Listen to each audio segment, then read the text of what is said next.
everyone, and welcome to this new episode of the Explicitly Pro-Life podcast. I'm Kristan Hawkins. Thank you for joining us this week. As you know, we are in a series on winning pro-life tactics. And there's someone I've been trying to get on the show for a while, and I'm so glad we're able to make it work. He's a very busy man, Brian Gibson. He's Executive Director of ProLife Ministries up in the Twin Cities in Minnesota, my old stomping ground. And he is one of the foremost experts in sidewalk counseling and community organizing. And so you've got to hear from Brian today. Brian, welcome to the show.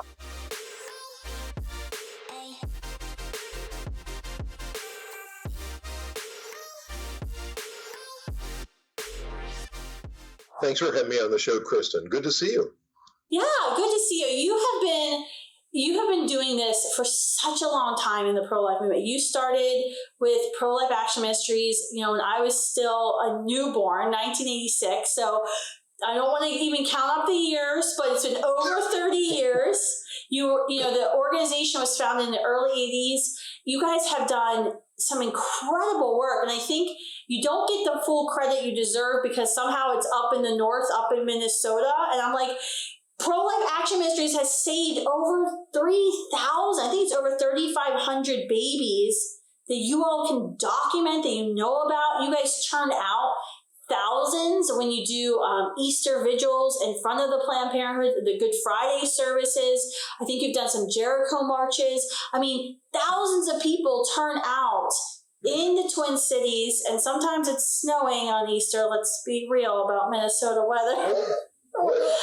This is huge. This is a huge movement. So I wanted you to come on and tell everyone, what are you doing that's working? And how can others replicate what you're doing there in Minneapolis and in St. Paul across the country?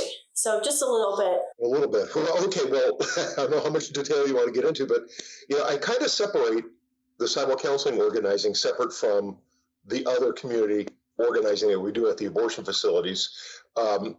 We were founded in 1981, and I got involved the summer of 1981 as a volunteer. So I've been hanging around this place a long time.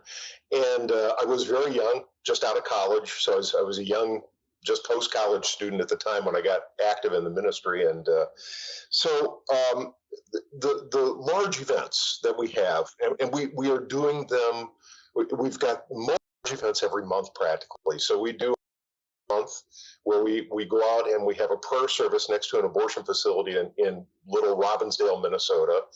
And then we spend a lot of time doing stuff at Planned Parenthood. We do 40 Days for Life campaigns twice a year. We've been doing those since 2008. And so we do those. The Jericho March is part of that 40 Days for Life campaign that we do in the spring or in Lent. And then, and of course, the Good Friday prayer vigils, the big daddy of them all. I think in 2019, last year, we were able to do full non-COVID stuff. We had 3,800 people. So here's our genius behind that. Pastors and getting them involved, having them out there leading. And we learned early on that in order to get pastors to come out and take a role at an event, you have to make it as simple and easy for them as possible. So we make sure that all the details are taken care of. So all the pastor or pastors have to do is come, be introduced, share scripture if they want to, and share their thoughts and their hearts. And so we make it very straightforward, very simple. And we do this with our Good Friday vigil. We have 15 pastors throughout the day. And of various denominations, we have our two Catholic bishops come out, the Archbishop and his associate bishop, and then we have priests and ministers of all various denominations throughout the day, and so we gather around a life-size cross every half hour throughout the day and have prayer and meditate on the passion and death of our Savior. And so it's a very meaningful, very powerful prayer time out there. And again, thousands showing up. But all the pastor has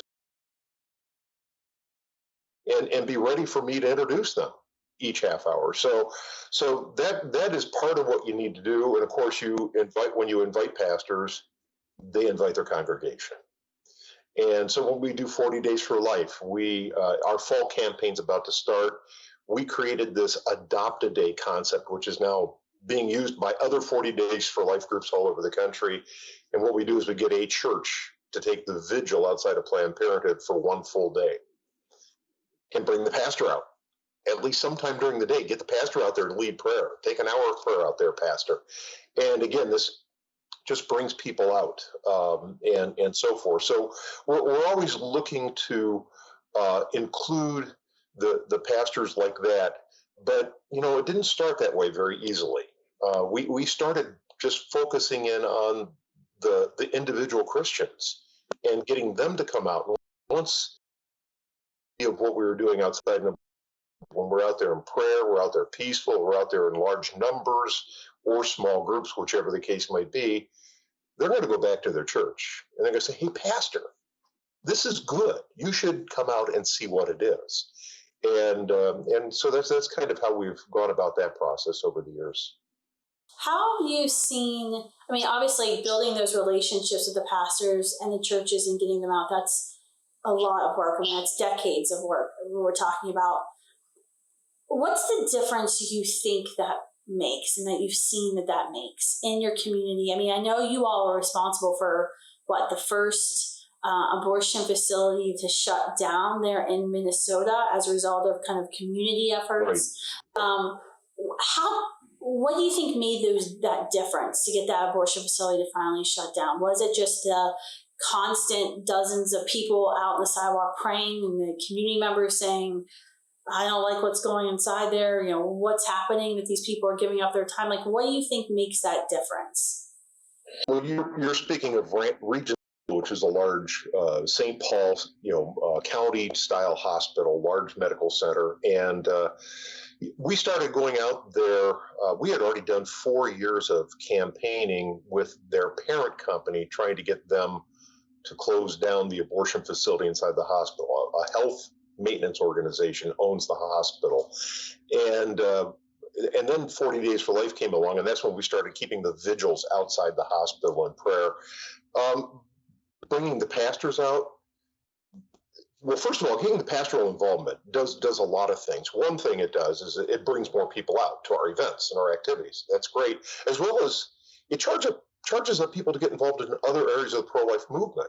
So I think a whole lot of the pregnancy help centers in our area are people who have been involved with us somewhere along the way.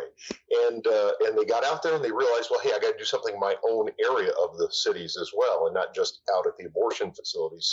So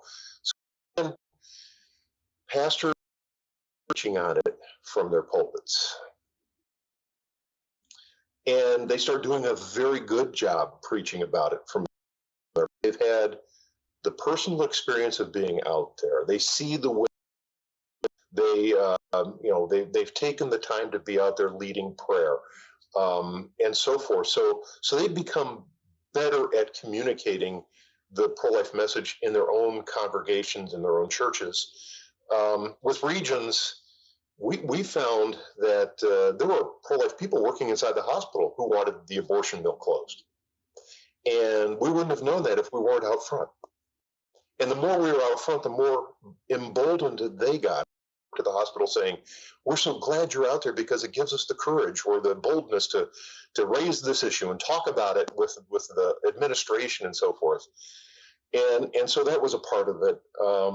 We kind of took this broad approach, though, too. We kept going after the parent company. It's called Health Partners in the Twin Cities here. And we found some insurance brokers who would actually, when they would be showing business health plans to companies, they would advise people to go away from Health Partners. And we estimate that we cost them about $15 million over an 8-year period of time as we did this campaign, and so forth. And what's really amazing is since they closed the abortion facility, the CEO of the hospital has gone off. Now he's on the course. Yeah, and of the OBGYN department, who was an abortionist, quit. He's no longer there. And the culture within the hospital has completely turned around and has become very pro-life. So it isn't just that they closed; they became better in so many ways. Yeah. So that's some of what we've seen as the fruits and the work as we go through and do this. That's amazing because you're right. I wish there was like this national pastor training program when a pastor is going through Bible college or whatever seminary they're in, even youth pastors, that they would get some sort of training in how to spot post-abortion syndrome, how to walk a woman or a man through the first steps of healing, how to talk about abortion. But there really isn't. And so you have all these pastors out there who are like, I'm against abortion. I want to speak out against it, but I don't know. And I don't want to harm somebody who might be sitting in the pews who's hurting from a past abortion. And so therefore, I'm just going to be silent about it. Well, it's amazing you bring that up because there may not be a national training, but there is a archdiocesan training here in the Twin Cities. Of course there is. Of course there is. So we actually, the minor seminary, St. John Vianney Seminary, where the undergraduate seminary at the University of St. Thomas, we have a working relationship with them. We go in and we train them in a classroom-style training at the beginning of September, which I'm about to do, and then they come out and they are not required, but no one fails to do this. They go out and they have 4 shifts each week during the school year that they can come out and take time to pray outside of Planned Parenthood, which is just up the road from their school. And so they're getting that exact training. We're doing it. And then we work with a major seminary as well. We have classes in our office with major seminarians that are onto their graduate school stuff. Work with them as well. So, yeah. Of course you have it figured out. I remember right before I moved from Minnesota, actually no, it was right after I left Minnesota, the minor seminary invited me to speak, and I got to speak in front of all the seminarians. And it was so much fun. They said I was only the second woman ever to get a standing ovation. It was after some very prestigious nun. And so I was like, that's great. That's awesome, because I'm nowhere near close to her. But and my final message to them was no more pansy pastors. That was the final message. I thought they could really love it or they can really hate it. But they were receptive. They were like, yes, what more can we do? But it sounds like that's because you've been there training all of them all of these years. So of course you guys are trying to. Yeah. Now this is a regional seminary. So a lot of men come from Oklahoma and Iowa, the Dakotas, Wisconsin, I think some even, and even further away, some of the guys are coming from there. They got a full house and they got a great group of people who are running the seminary. So it's fun to work with them and have that time. And one real good story, September, probably about 3 or 4 years ago, it was a Friday early afternoon. 4 of the seminarians were out there praying during their normal shift on a Friday afternoon. And a car comes driving back out of the Planned Parenthood abortion facility in St. Paul. And the guy driving the car motions for the guys to come over to him. And he says, because we saw you praying, we decided not to go through with the abortion. Sometimes that's all it takes is simply be there. Now, they had no signs. They might have had rosaries in their hands, I'm not sure, but they had no signage. And that can cause to rethink what they're doing when they're going in for scheduled abortion appointments. Yeah, I mean, that's one of the things we tell, students for life groups when we first get them going on campuses, especially sometimes while they're waiting for like their official paperwork to be able to host an event or even call a meeting on campus. The charge is go out and pray in front of the abortion facility. You don't have to be a sidewalk counselor. We haven't maybe put them through sidewalk counseling training yet. But you can just go and pray and be a witness and stand there and be vulnerable with the most vulnerable. Stand in solidarity with them, as my good friend Jason Jones always says. Because I think we do see, and I think especially when they're like younger, it kind of makes people stop because they assume that everyone out there is going to be older. And then when they see somebody their own age out there praying, it kind of makes them stop for a few more seconds, which is what we need. Like every second counts to think, wait, why are these young guys, or why are these young women out here praying for me? Why are they doing that? I think this leads us into a good discussion about what you're doing. You've had like national sidewalk counseling symposiums. You've got a whole training program there. You're covering these abortion facilities. Every time they're out there having their abortion times, their abortion days, you guys are out there. I mean, I see your Facebook posts, like when there's a blizzard in Minnesota and it's like -25, Brian and his team are on the sidewalks and you're always there standing with these children and their mothers. What have you implemented there, and what have you kind of learned in the Twin Cities as you've tried to kind of cover all of the sidewalks of these facilities? Well, I think it's a daunting challenge to get enough volunteers. We have we estimate somewhere around 3 years who are going out at least once a month, most of them once a week. So, and again, we're covering all the abortion facilities in the whole state of Minnesota, and we have a satellite office in Orlando in the Central Florida. So we're covering all those, trying to cover all those abortion facilities. And like you said, the minimum is we need at least one person, and always it should be 2 or more, outside when women are arriving for abortions. And now with the chemical abortion becoming so predominant, we need to be there when they leave, because there's still hope to save that baby's life as they drive away, having even taken the first dose of medicine. So that's the biggest challenge, is always keeping enough people. There are seasons in people's lives where we might get them for 3 or 4 years or 5 years or 6 years, and then they start raising a family, and they're not available, or they change jobs, or they move state like you did on us, and so forth, and so forth. So it's always a challenge of always trying to get new people. We do classroom training at least 3 times a year, sometimes 4. And we have had very good turnout for those in recent years. We're having 40 and 50 and sometimes 60 people showing up for our in-classroom training. We follow that up with on the sidewalk training with veteran sidewalk counselors who've been at it for a while, mostly staff, but some others as well. And so we're making sure that they're equipped.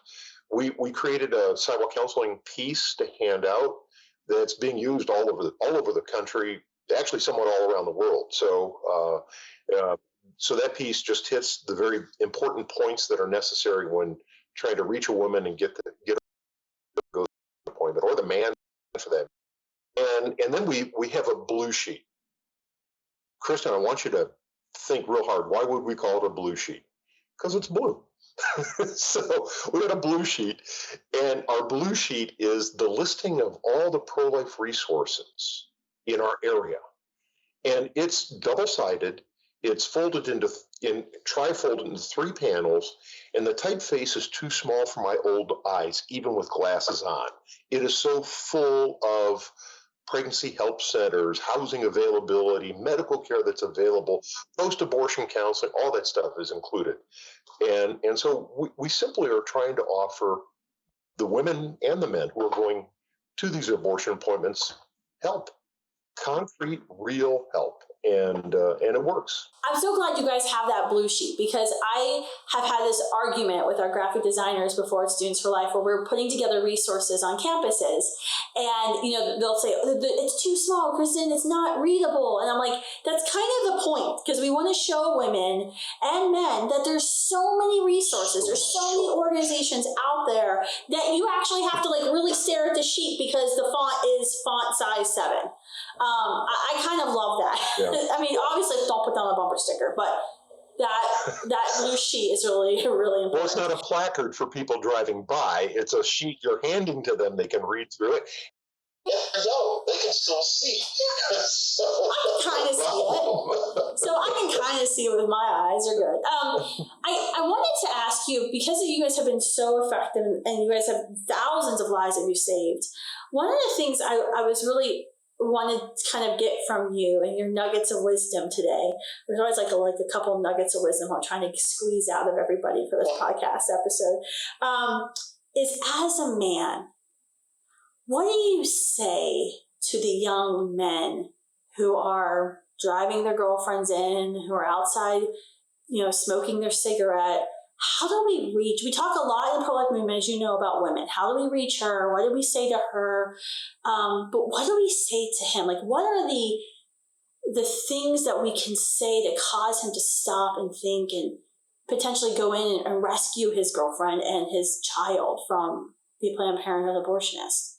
Well, the initial conversation, man, isn't going to be much different than with a young woman. It's going to be, again, relaying to them all the help that's available.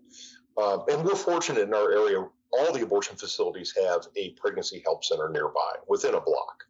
We've got one right across the street from a place, got another one just a block away, things like that. So letting them know it's right there, you can go there, and then letting them know the wealth of help that's available, because there is just, it's amazing what the pro-life community is doing to try and help people.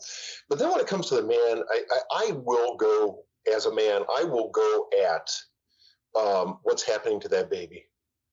And sometimes I'll go and start describing what an abortion is, and let them know, because they need to understand they're walking there, they're going there.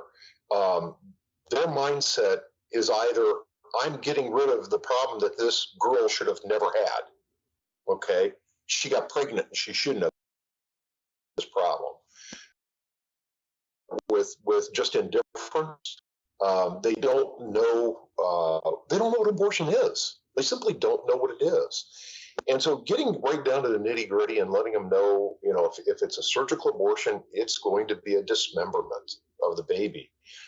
If it's a chemical abortion, it's going to be a starvation of that child. That this child is precious, and again, you go back to the help.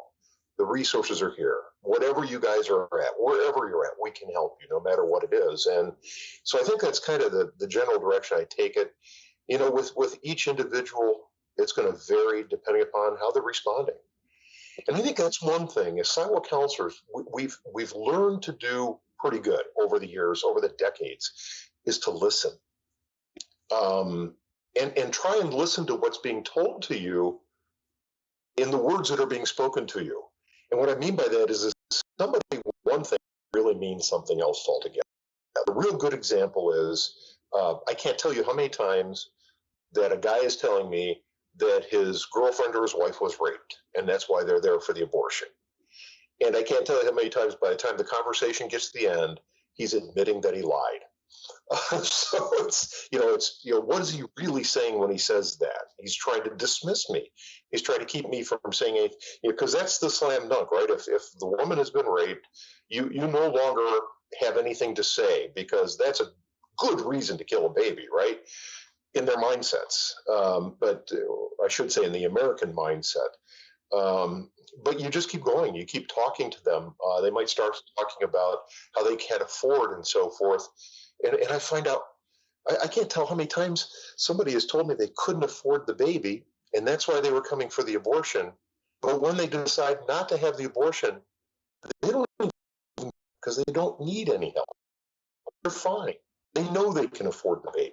Again, it was an excuse that was being used. So listening through what's being said, continuing to, offer them hope, ask questions. It's good to ask questions and hear what they have to say in response. And that's about it. Now, I have gone so far, I'll tell you, this is not the best thing to be saying. But I have told enough men over the years that they need to be real men and start doing the right thing.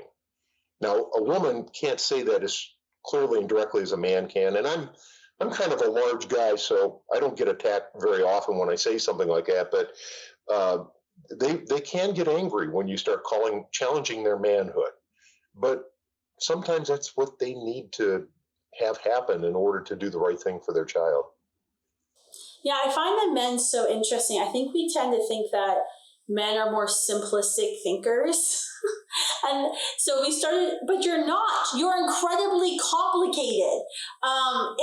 You are truly from Mars. So we, at Students for Life, we're doing some internal research right now. And I think one of your team members has been on some of the focus groups that we've been doing. And we've done research on women, how to reach, the I don't like abortion but young woman. Now we're trying to do it for the men. And this isn't public information. At one point, it will be public to the pro-life movement. I think I might have sent you an invite to some of the preliminary research results at the end of September. You should respond to that because I haven't responded to everyone yet. But we're going to kind of give the results to all the different pro-life organizational leaders. So hopefully folks can use them in their ministries. But it is so hard. Like the men that we've done in the first half of our research, I mean, it is more confused.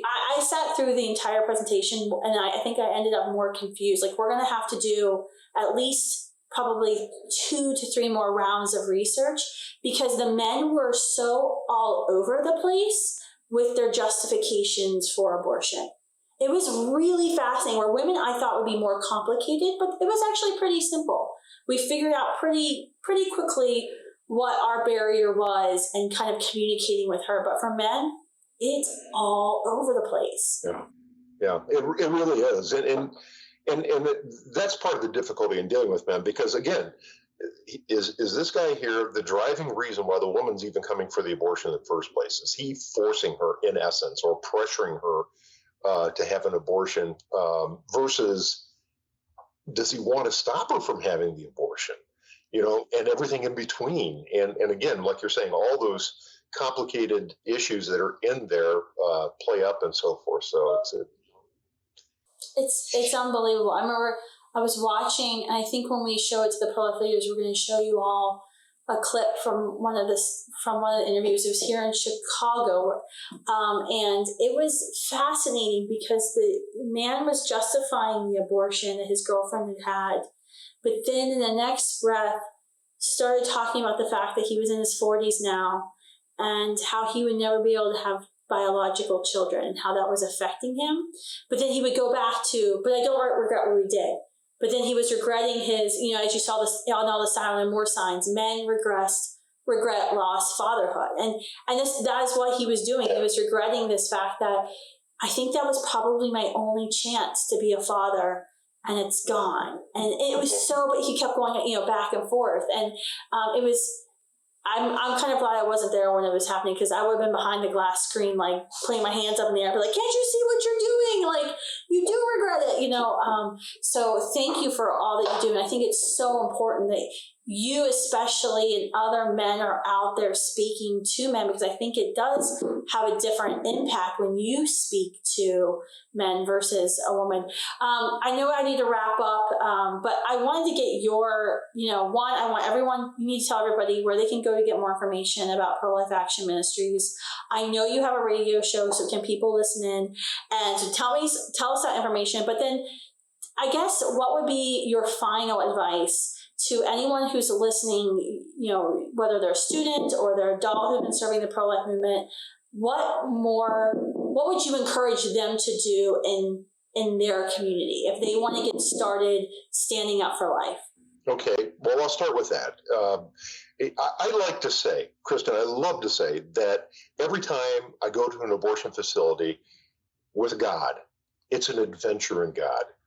You never know what you're going to see. You never know what you're going to end up doing. You never know who you're going to end up talking to. You don't know how many lives you're going to have an opportunity. You don't know how many people working at the abortion facility you may have the opportunity to encounter and get them to quit, all those type of things, or just simply being there in prayer. You don't know what God is doing with that prayer. It's always an adventure to go out there. So getting out is the first most important thing, and bring somebody with you, bring friends. Don't go solo, first of all, but then once you've gone out a couple times, bring more people. Your circle of influence is large, and so start inviting family members, friends, church members, fellow students, coworkers, whatever it might be. That personal invitation is the most powerful way to get somebody to join you or to be out there with you on the sidewalk, and be there in prayer. Be there in prayer. Just let God do what God is going to do while you're present outside an abortion facility. Now, you can go further, get the training to Sidewalk Counsel, get involved in Sidewalk Counseling, make it regularly, once a week or whatever it may be. Take time to be there. Again, whether in prayer or in Sidewalk Counseling, both that commitment to be present is very powerful and dynamic as well. So that's what I would encourage. And the radio show. Just get out there and do it. Just do it. The radio show. We're on 13:30 a.m. in the Twin Cities. This is a local show on Relevant Radio. We air at 12:30 p.m. On Saturday early afternoon. So that's been doing that for about 10 years or so. It's been a very good show to have, and so forth. And and if I may go off topic a little bit, I am so grateful to Students for Life of America and the work you're doing, Kristan. We've interacted a lot here in our area when it's come to the activities that you've sought to have done nationally. We're right there working with whoever is to really help build. We college students at one time when we got involved in this nutty job, and continuing to get college people active and involved is a passion. So it's fun to work with the Students for Life organization. Oh, thank you. Thanks for always you're like one of our reliable partners. If we're doing something crazy, I'm like, call Brian. He can figure out what we're doing. He understands our heart and what we're attempting to do, even if we can't even pull it off or it's too big of a bite we're trying to take. But are you still doing, one last thing before I forget, are you all still doing sidewalk counseling symposiums for folks? No, the symposiums we stopped doing a few years ago. And we did them for I think we did 7 of them in a row. And the purpose that we stated for doing them in the first place was fulfilled. We wanted to see quality sidewalk counseling increase in the United States. And it absolutely did. And actually, Sidewalk Advocates for Life is partly an outgrowth from our symposium. So we're delighted to see the good sidewalk counseling that's taking place all over the United States now. Yeah, and they're great. We work with Lauren Musica. We had her on the podcast earlier this year.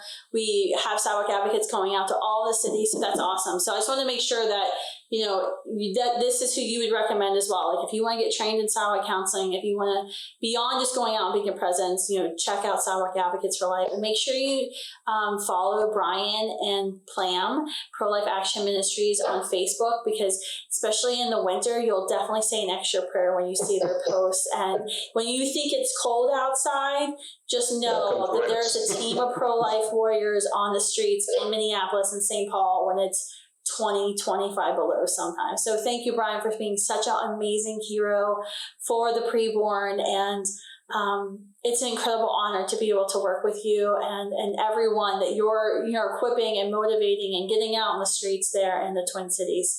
Thanks, you all, for tuning in this week. Make sure you subscribe and spread the word and get your friends listening to this episode, especially the ones you want to get out to join you on the sidewalks. Bye-bye.